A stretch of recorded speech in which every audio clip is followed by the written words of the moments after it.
to the bone. Now you're dancing all over my soul. I'm falling to pieces, to pieces, to pieces. But I still stay, 'cause you're the only thing I know. So won't you take, oh, won't you take. Di sini saya akan membahas apa makna demokrasi dalam perspektif ideologi komunis. PKI berpandangan bahwa keberadaan banyak partai politik adalah hal wajar dalam masyarakat yang masih terbagi dalam kelas-kelas sosial serta dijamin oleh Undang-Undang Dasar. Namun, banyaknya partai dengan dasar dan tujuan dinilai tidak efektif. Karena itu, penyederhanaan dan penyatuan partai dianggap perlu dan akan terjadi secara alamiah sesuai dengan pengembangan sejarah. Hubungannya dengan partai lain, PKI menyatakan kesediaannya dalam bekerja sama dengan partai manapun yang jujur membela kepentingan rakyat untuk membangun Front Persatuan Nasional. Kerjasama ini tidak meniadakan perbedaan pandangan karena kritik yang terbuka dan bersaudara dipandang dari bagian kerjasama yang sehat. Pembentukan Partai Komunis Indonesia yaitu PKI tidak dapat dilepaskan dari proses kebangkitan nasional Indonesia yang ditandai dengan lahirnya Budi Utomo pada tanggal 20 Mei tahun 1908. Sejak saat itu, kesadaran nasional mulai tumbuh di kalangan rakyat. Dan kaum terpelajar Indonesia banyak menyerap pemikiran Barat tentang demokrasi dan kemerdekaan.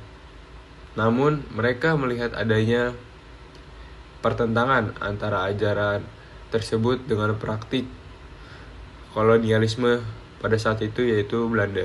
Kekecewaan ini mendorong lahirnya berbagai bentuk perlawanan. Salah satunya Komite Bumi Putra tahun 1913. Perkembangan penting terjadi setelah revolusi sosialis Oktober tahun 1917 di Rusia yang memberi inspirasi tentang perjuangan revolusioner pada 23 Mei 1920. Perkumpulan sosial di Demokrat Indonesia dilebur menjadi PKI.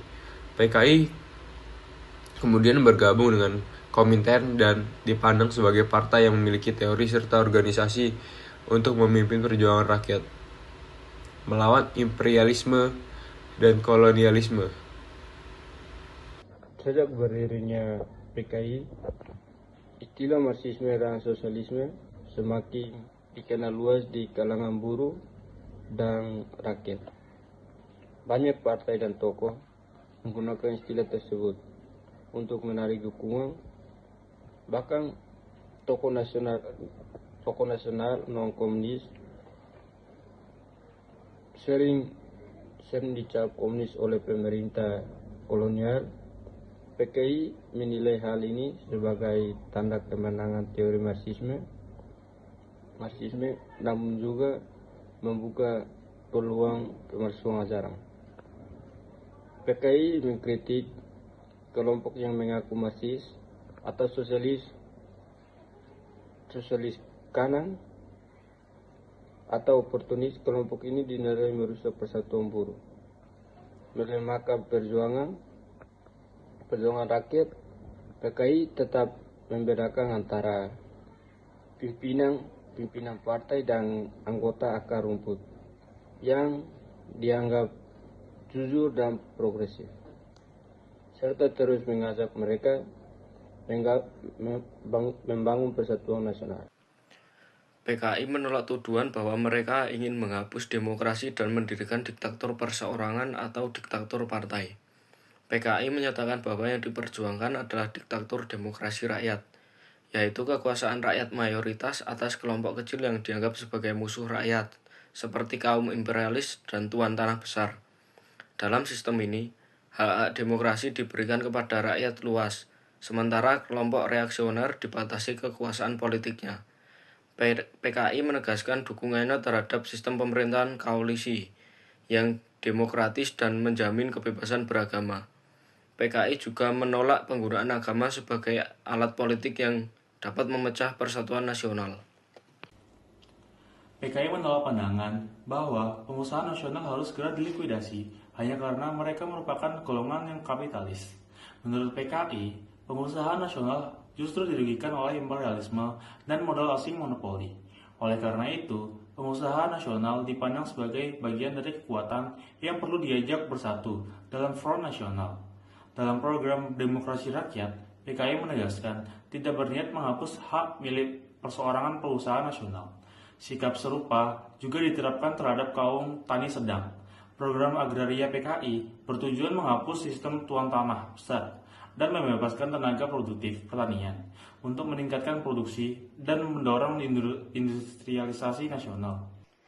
PKI menolak tuduhan sebagai agen Moskow atau agen Republik Rakyat Tiongkok dan menegaskan kemandiriannya dalam menentukan kebijakan. PKI menyatakan keberpihakannya didasarkan pada prinsip pembelaan terhadap rakyat, demokrasi, sosialisme, dan perdamaian. Kesetiaan kepada partai dipandang sebagai bagian dari kesetiaan kepada tanah air dan kepentingan nasional. PKI menyatakan siap mendukung pemerintahan manapun yang menjalankan politik perdamaian dan membela kedaulatan nasional. Dalam pandangan internasional, PKI menilai bahwa pilihan utama dunia adalah antara perang atau perdamaian. PKI menyerukan kepada rakyat Indonesia untuk aktif memperjuangkan perdamaian dunia dan menentang politik imperialis yang menyebabkan perang dan penderitaan rakyat. Pada kesempatan ini, saya akan mempresentasikan isi buku kedua, yaitu karya Salim Hadji Said yang membahas peristiwa gerakan 30 September tahun 1965 dalam kaitannya dengan demokrasi, khususnya dari perspektif konflik ideologi dan kekuasaan. Peristiwa G30S tahun 1965 merupakan salah satu titik balik paling menentukan dalam sejarah politik Indonesia.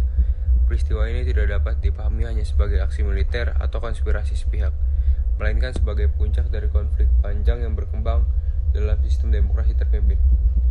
Melalui buku Gestapo 65, PKI Aidit, Soekarno, dan Soeharto, Salim Hadji Said menegaskan bahwa G30S merupakan hasil dari interaksi kompleks antara ideologi, kekuasaan, dan perbedaan tafsir mengenai demokrasi.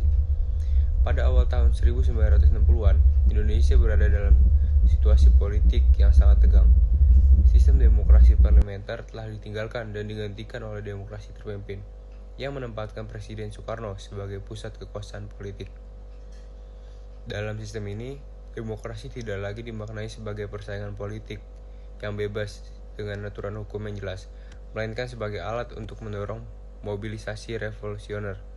Soekarno berusaha menjaga keseimbangan politik melalui konsep Nasakom, yaitu nasionalisme, agama, dan komunisme. Namun praktiknya, konsep ini justru memperdalam kecurigaan dan konflik di antara elit negara. Dalam teks tersebut, terdapat 3 kekuatan utama yang mendominasi panggung politik Indonesia, yaitu Presiden Soekarno sebagai pemimpin revolusi, Angkatan Darat sebagai anggota militer yang terorganisasi, dan Partai Komunis Indonesia sebagai partai massa terbesar. PKI mengalami pertumbuhan yang sangat pesat dan mengklaim diri sebagai wakil rakyat Indonesia, khususnya kaum buruh dan tani. Sementara itu, Angkatan Darat memandang PKI sebagai ancaman langsung terhadap stabilitas dan keutuhan negara. Salim Hadji Said menggambarkan posisi Soekarno sebagai posisi yang ambigu. Di satu sisi, Soekarno memberikan perlindungan politik dan memberikan ruang yang luas bagi PKI untuk berkembang. Namun, di sisi lain, Soekarno tidak secara eksplisit memerintah atau merencanakan pembunuhan terhadap para jenderal. Meskipun demikian, melalui pidato-pidato revolusioner, pembelahan antara revolusioner dan kontra-revolusioner, serta pelemahan mekanisme hukum negara, Soekarno turut menciptakan iklim politik yang penuh dengan ketegangan. Dalam pandangan ini, kehendak revolusi seringkali ditempatkan di atas prinsip negara hukum. Bagi PKI, demokrasi tidak dipahami seperti demokrasi liberal yang menekankan kebebasan individu, persaingan politik, dan keberagaman pendapat. Demokrasi liberal justru dipandang sebagai demokrasi kaum borjuis karena dianggap hanya menguntungkan kelompok pemilik modal dan elit politik, sementara rakyat yang pekerja tetap berada pada posisi yang lemah. Oleh karena itu, PKI menilai bahwa sistem tersebut tidak benar-benar mencerminkan kehendak rakyat secara keseluruhan. PKI menganut pandang Marxis-Lenin yang meyakini bahwa demokrasi sejati hanya dapat terwujud apabila kekuasaan politik berada di tangan kelas pekerja atau proletariat. Dalam pandang ini, negara harus menjadi alat perjuangan rakyat untuk mewujudkan keadilan sosial dan menghapus penindasan kelas. Demokrasi tidak dimaknai sebagai kebebasan tanpa batas bagi semua golongan, melainkan sebagai kekuasaan politik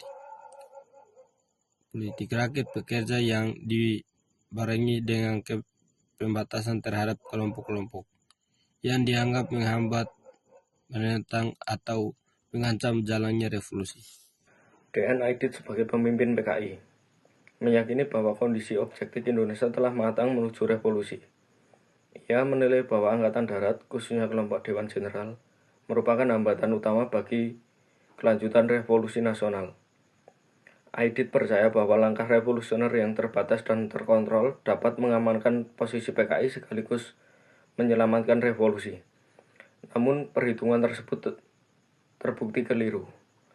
Peristiwa pada malam 30 September hingga 1 Oktober 1965 menunjukkan lemahnya perencanaan dan koordinasi gerakan tersebut. Operasi yang dijalankan tidak mampu menguasai pusat-pusat strategis negara, seperti sistem komunikasi nasional dan struktur komando militer. Pembunuhan terhadap sejumlah perwira tinggi Angkatan Darat justru memicu reaksi keras dan mempercepat kehancuran PKI. Dalam konteks demokrasi, tindakan ini menunjukkan penggeseran dan perjuangan politik menuju penggunaan kekerasan sebagai alat perebutan kekuasaan. Salim Said juga memberikan perhatian khusus pada peran Soeharto. Soeharto digambarkan sebagai tokoh yang dengan cepat mengambil alih kendali Angkatan Darat. Setelah peristiwa tersebut, ia memanfaatkan situasi krisis untuk membangun legitimasi politik dan mengatasnamakan penyelamatan negara dan stabilitas nasional. Melalui penguasaan militer dan propaganda politik, Soeharto berhasil menyingkirkan PKI dan secara bertahap menggeser posisi Soekarno dari pusat kekuasaan. Pasca peristiwa G30S, Indonesia menyaksikan penempasan besar-besaran terhadap PKI dan para simpatisannya. Peristiwa ini tidak hanya mengakhiri eksistensi PKI sebagai kekuatan politik, tetapi juga menandai berakhirnya demokrasi terpimpin dan lahirnya Orde Baru. Namun, dengan demikian, demokrasi yang dijanjikan oleh Orde Baru tidak sepenuhnya terwujud, karena kekuasaan militer tetap dominan kepada kebebasan politik rakyat dibatasi. Sebagai penutup, Salim Haji Said menegaskan bahwa peristiwa G30S 1965 bukanlah kemenangan demokrasi, melainkan pergantian satu bentuk kekuasaan otoriter dengan bentuk kekuasaan otoriter lainnya. Peristiwa ini merupakan hasil benturan ideologi, ambisi politik, dan perbedaan tafsir tentang demokrasi. Tragedi 1965 ini menjadi pelajaran penting bahwa tanpa pembatas kekuasaan, penegakan hukum, dan penghormatan terhadap hak asasi manusia, demokrasi berpotensi berubah menjadi alat legitimasi kekerasan politik. Inti rangkuman sebelumnya yaitu secara keseluruhan buku ini menyampaikan bahwa peristiwa G30S merupakan tragedi politik nasional yang lahir dari kegagalan elit dalam mengelola konflik. Tidak ada satu tokoh atau kelompok yang sepenuhnya berdiri sendiri sebagai penyebab, melainkan rangkaian keputusan politik yang saling berkaitan dan akhirnya membawa Indonesia pada perubahan rezim yang besar.